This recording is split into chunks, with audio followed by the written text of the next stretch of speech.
Shalom, selamat pagi anak-anak. Kembali lagi bersama Ibu di kelas Micro Teaching. Jadi, hari ini kita akan membahas materi untuk anak sekolah menengah atas.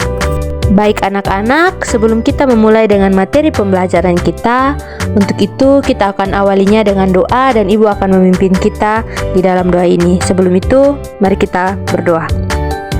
Bapa kami yang di surga, Bapa yang maha murah dan maha kasih, terima kasih ya Tuhan, karena Engkau telah menuntun dan memberkati kami pada hari ini.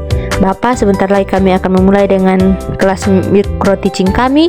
Untuk itu, Tuhan berkati kami supaya apa yang kami dapat dan kami pelajari boleh menjadi berkat bagi masa depan kami. Ini doa dan harapan kami, hanya dalam nama Tuhan Yesus kami berdoa. Haleluya, amin. Jadi anak-anak, tema kita hari ini yaitu berbagai bentuk tantangan remaja Kristen masa kini. Subtemanya yaitu godaan untuk menyimpang.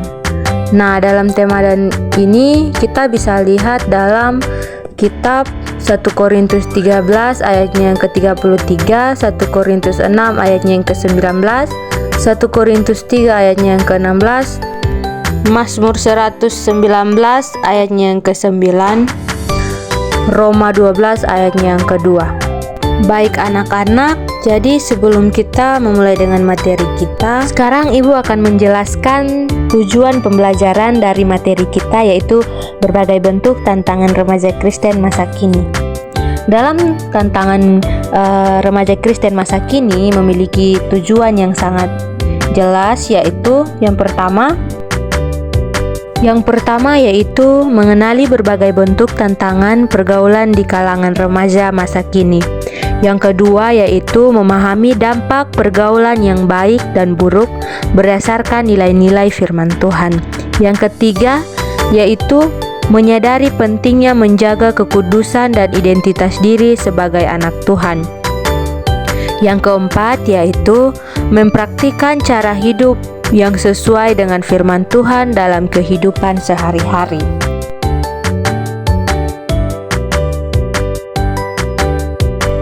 Baik, Ibu akan menjelaskan tentang beberapa tantangan pergaulan remaja masa kini yang menghadapi banyak tantangan.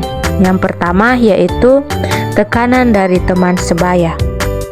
Yang kedua yaitu gaya hidup bebas atau pergaulan bebas. Yang ketiga yaitu pengaruh media sosial dan konten negatif. Yang keempat, penyalahgunaan teknologi. Yang kelima, pergaulan yang menjauhkan diri dari Tuhan.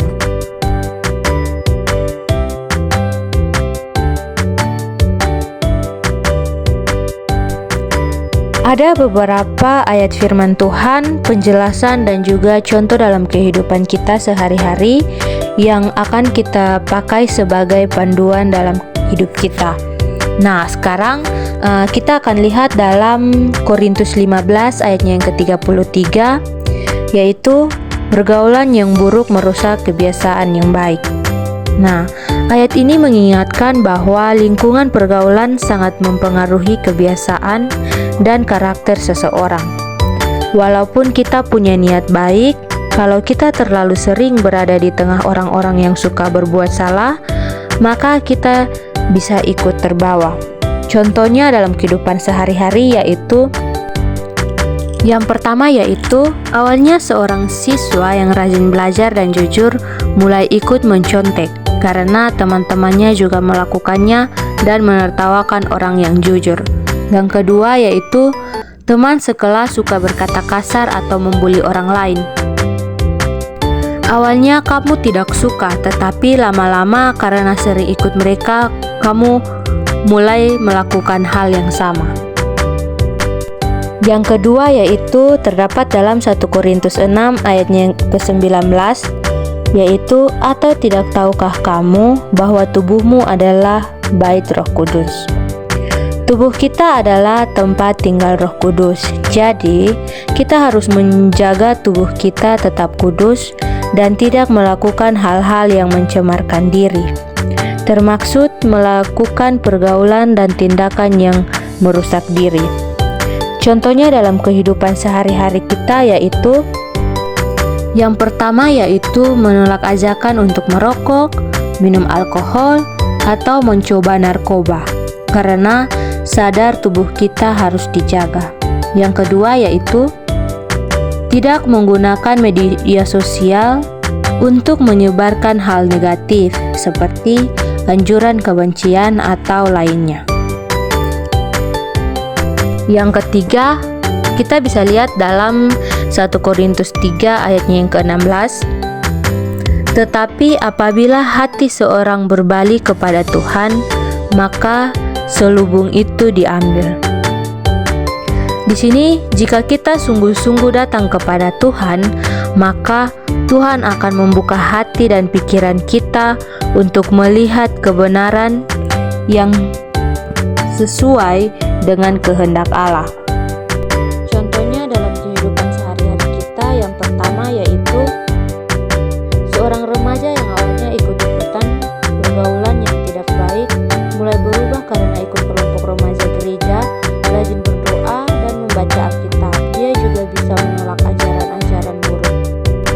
Yang kedua yaitu ketika kamu bingung memilih antara dua hal, kamu berdoa dan minta hikmat Tuhan. Setelah itu, kamu merasa tenang untuk memilih yang benar walau itu sulit. Yang berikut kita lihat dalam kitab Mazmur 119 ayatnya yang ke-9.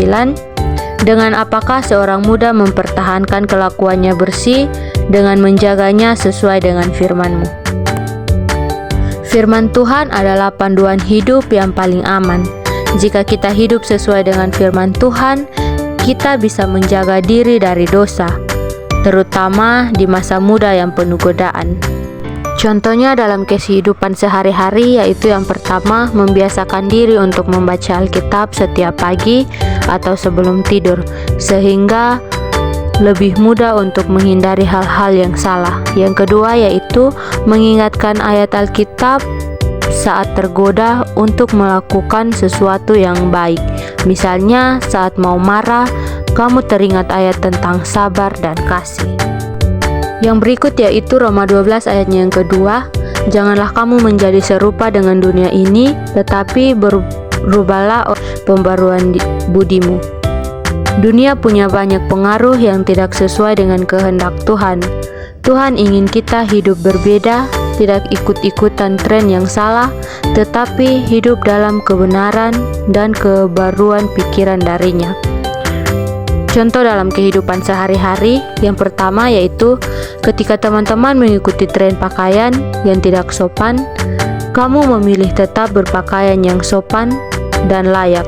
Yang kedua yaitu teman-teman suka membicarakan hal negatif, tetapi kamu berusaha menjadi pembawa damai dan berbicara hal yang membangun. Jadi anak-anak, kamu tidak sendirian dalam perjuangan ini. Tuhan menyertai setiap perjalananmu. Jadilah terang di tengah dunia yang gelap.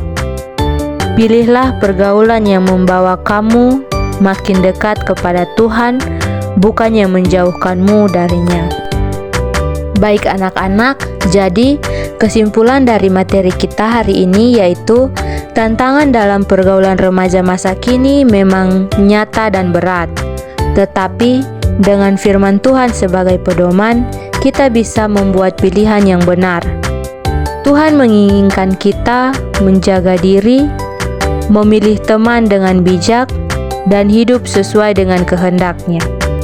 Ingatlah, pergaulan yang baik membentuk masa depan yang baik, dan hanya dengan menjadikan Tuhan sebagai pusat hidup, kita bisa menghadapi dunia ini. Terima kasih teman-teman telah menyaksikan materi ini. Tuhan Yesus memberkati.